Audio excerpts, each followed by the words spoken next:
Baik, bismillahirrahmanirrahim. Assalamualaikum warahmatullahi wabarakatuh. Apa kabar teman-teman? Semoga dalam keadaan baik, dalam keadaan sehat dan bahagia semuanya. Alhamdulillah pada kesempatan kali ini kita akan belajar bab yang baru yaitu kesebangunan dan kekongruenan. Dan ini adalah video yang pertama. Di video yang pertama ini kita akan belajar tentang konsep kesebangunan ya teman-teman. Tapi sebelum itu kita coba tengok terlebih dahulu. Ada beberapa gambar di sini, ada 2 gambar ya. Nah, ini gambar apa nih, teman-teman? Ada airnya. Jelas ya, ini apa? Gambar sungai. Nah, ini gambar apa ini? Pohon palem ya, pohon yang diambil airnya, air niranya itu. Dan pohonnya cenderung sangat tinggi ya. Bagaimana cara mengukur kedua gambar ini, teman-teman? Misalnya sungai nih ya, gimana sih kalau kita mau mengukur lebar sungainya kira-kira gimana? Menggunakan alat ukur ya? Apa? Meteran. Oke. Kemudian kalau mau mengukur ini tinggi pohon gimana kira-kira? Juga sama dengan meteran juga. Nah, kalau kita kemudian mengukurnya dengan meteran, maka akan sangat luar biasa sekali ya. Kita butuh alat dan butuh kemudian kalau misalnya nih pohon, ya berarti kalau kita mau mengukur pohonnya tingginya berapa, kita harus manjat dulu dong ya, sampai ke atas ini, ke ujung sini ya, sampai ke tanah gitu ya. Betapa repotnya gitu. Kemudian kalau kita mau mengukur lebar sungai, misalnya sungainya sangat besar, berarti gimana? Meterannya semakin panjang dong. Terus gimana cara mengukurnya? Kan susah ya dan sulit. Maka kemudian dengan kita mempelajari kesebangunan, maka kita akan mempelajari cara-cara yang efektif dan efisien, teman-teman. Untuk gimana sih cara menghitung lebar sungai, gimana sih cara kemudian mengukur tinggi pohon gitu ya. Mungkin teman-teman yang berada di SMP saat ini atau SD pernah di pramuka itu menaksir tinggi ya. Ya, menaksir tinggi itu ternyata teman-teman itu juga menggunakan konsep kesebangunan ya. Jadi melalui pendekatan-pendekatan khusus ya. Baik ya. Nah, sekarang lanjut saja kita ke materi ya. Kesebangunan itu asal kata dari sebangun ya, teman-teman. Simbolnya seperti ini, kayak bentuk alis gitu ya. Atau tak hingga biasanya gitu ya, tak hingga. Tapi bukan tak hingga yang sebagaimana ininya ya. Seperti inilah bentuk dari sebangun. Nah, apa itu sebangun? Teman-teman pernah mendengar kata-kata searah, sevisi, itu maknanya apa teman-teman? Kalau searah nih misalnya, berarti dia memiliki arah yang sama. Sevisi, berarti dia memiliki visi yang sama gitu ya. Nah, kalau sebangun, berarti kira-kira apa? Memiliki bangun yang sama, betul sekali. Ya, memiliki bangun yang sama. Itu kata kunci yang pertama. Jadi, dua bangun datar dikatakan sebangun jika memiliki bentuk yang sama. Ya, jadi bentuknya dulu nih harus sama. Nah, setelah itu ada syarat yang berlaku nih, teman-teman. Dikatakan sebangun itu tidak hanya bentuknya yang sama, tetapi ada syaratnya. Nah, di sini ada 2 syarat ya. Yang pertama dilihat dari sudutnya. Jadi, sudut-sudut yang bersesuaian itu sama besar. Artinya, bersesuaian itu berarti posisi dan letaknya itu sama. Ya, teman-teman. Atau nama lainnya adalah seletak. Ya, jadi, sudut-sudut yang seletak atau yang bersesuaian itu sama besar. Kemudian yang kedua dilihat dari sisi. Ya. Nah, sisi-sisi yang bersesuaian atau seletak memiliki perbandingan yang sama atau senilai. Jadi ada 2 syarat ya. Ada syarat sudutnya, ada syarat sisinya. Langsung saja kita perhatikan gambar ini ya. Maksud dari bersesuaian itu apa sih ya? Kita akan coba lihat gambar ini. Teman-teman, misalnya nih, ini saya kasih ini gambar yang pertama. Ya, ini gambar yang pertama, kemudian ini gambar yang kedua. Gitu ya. Nah, kita coba ya bandingkan bangun datar yang pertama ini atau segi 4 ABCD dengan bangun datar yang kedua ya, segi 4 EFGH. Kita akan cek dari sudutnya nih, teman-teman. Ya, kita perhatikan. Kan tadi sudut yang bersesuaian. ya. Jadi sudut yang bersesuaian itu sama besar. Makna dari bersesuaian itu apa? Bersesuaian itu posisi dan letaknya sama. Sekarang ini coba kita perhatikan sudut A. Kira-kira bersesuaian dengan apa, teman-teman? Posisi dan letaknya sama dengan sudut E. Ya. Kenapa? Karena lihat di sini ya. Sudut A ini diapit oleh sisi biru dan sisi merah. Ya kan? Nah, kita lihat sudut E juga sama, diapit oleh sisi biru dan sisi merah. Maka sudut A bersesuaian dengan sudut E. Ya, kemudian B. B itu hijau dan merah nih. Bersesuaian dengan F ya, hijau dan merah. B dengan F. Kemudian C. Kuning dan hijau, kuning dan hijau. G. Ya. Kemudian D, biru dan kuning. Ini D dengan H. Nah, sekarang kita lihat ya, besar sudutnya apakah sama atau tidak ya. Karena ini tidak ada angkanya, maka kita lihat aja dari tandanya ya. Sudut A tandanya ini kayak gini ya. Tandanya 1 seperti ini. Sudut E tandanya juga 1 seperti ini. Maka maknanya sudut A ini sama dengan sudut E ya. Oke, ya. Nah, kemudian sudut B itu sama dengan sudut F ya, karena tandanya sama nih. Sudut C sama dengan sudut G. Sudut D sama dengan sudut H. Ya. Kemudian yang kedua kita cek dari perbandingan sisinya. Nah, teman-teman sekalian, sisi yang bersesuaian itu maksudnya apa sih? Ya. Sisi yang bersesuaian itu maksudnya posisi dan letaknya itu sama, gitu ya. Jadi kita lihat AB kira-kira bersesuaian dengan apa nih? AB bersesuaian dengan EF.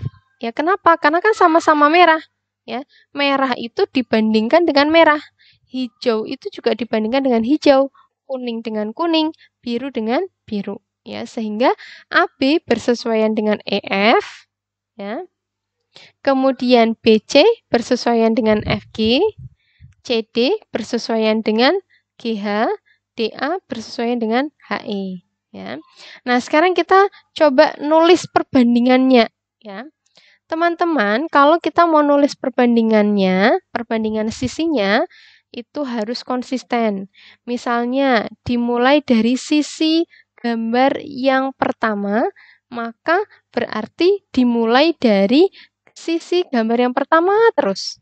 Ya. Baru kemudian gambar yang kedua. Nah, seperti ini. Ya, misalnya kali ini kecil dibandingkan dengan besar. Ya, maka berarti yang berada di atas ini berarti kecil semua. Ya, bangun datar yang kecil. Kemudian yang bawah berarti bangun datar yang besar. Jadi harus konsisten. Ya, di sini AB dibandingkan dengan EF, ya. BC dibandingkan dengan FG, CD dengan GH, DA dengan EH gitu ya. Ini tandanya sama dengan seperti ini. Kalau tandanya sama dengan, maka berarti bisa kita ambil kesimpulan ya. Jika bangun datar memenuhi 2 syarat ya. Jadi syarat yang pertama nih sudut-sudut yang bersesuaian sama. Kemudian perbandingan sisinya itu sama. Jadi AB dibanding EF itu sama dengan BC dibanding FG, sama dengan CD dibanding GH, sama dengan AD dibanding EH. Maka bangun datar ini dikatakan sebangun. Ya.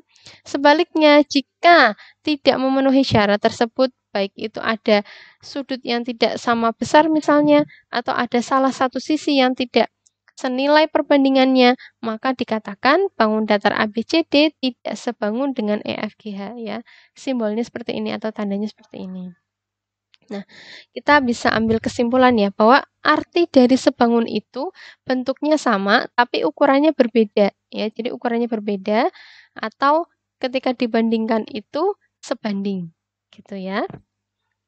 Oke. Nah, contoh lainnya nih teman-teman. Ini yang kemudian biasa dipelajari ya di materi kesebangunan berkaitan dengan foto ya. Foto yang dibesarkan atau dikecilkan gitu ya. Ini bangun datar yang kemudian ada yang besar, ada yang kecil gitu dan seterusnya gitu ya. Nah, sekarang kita ke contoh yang lebih real ya, teman-teman. Di sini ada bangun datar A, B, C, D, dan E, F, G, H. Kita akan bandingkan dua bangun datar ini, apakah sebangun atau tidak, gitu ya. Kita lihat yang pertama, dilihat dari sudutnya. Nah, teman-teman sekalian, kita lihat nih. Sudut yang saling bersesuaian kita cari dulu. Sudut A bersesuaian dengan sudut E, ya. Kemudian